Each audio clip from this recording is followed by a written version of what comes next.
The remote start operating range is approximately 200 feet from the vehicle.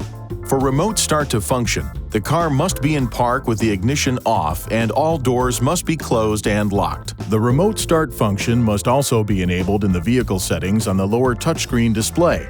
To verify that the setting is enabled, press the Menu button on the control panel, touch Settings, then Vehicle.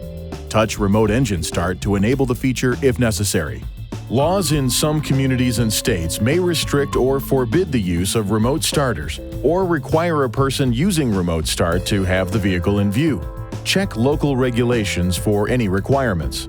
To start the vehicle remotely, press the lock button on the key fob. Then, within 5 seconds, press and hold the engine start button for at least 2 seconds. The doors will lock, the engine will start, the parking lights will turn on, and the heater and air conditioner may turn on if the system was on the last time the ignition switch was turned off. The engine will run for 10 minutes and then turn off.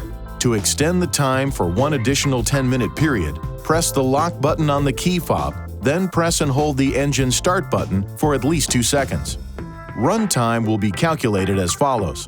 The first 10-minute runtime will start when the remote start function is performed. The 10-minute extension will start immediately after the remote start function is performed a second time. For example, if the engine has been running for 5 minutes and you press the engine start button, the engine will run for a total of 15 minutes. After 2 remote starts, the ignition switch must be cycled from on to off before remote start can be used again. To start driving, depress the brake pedal, then push the ignition switch. Please see your owner's manual for important safety information, system limitations, and additional operating information.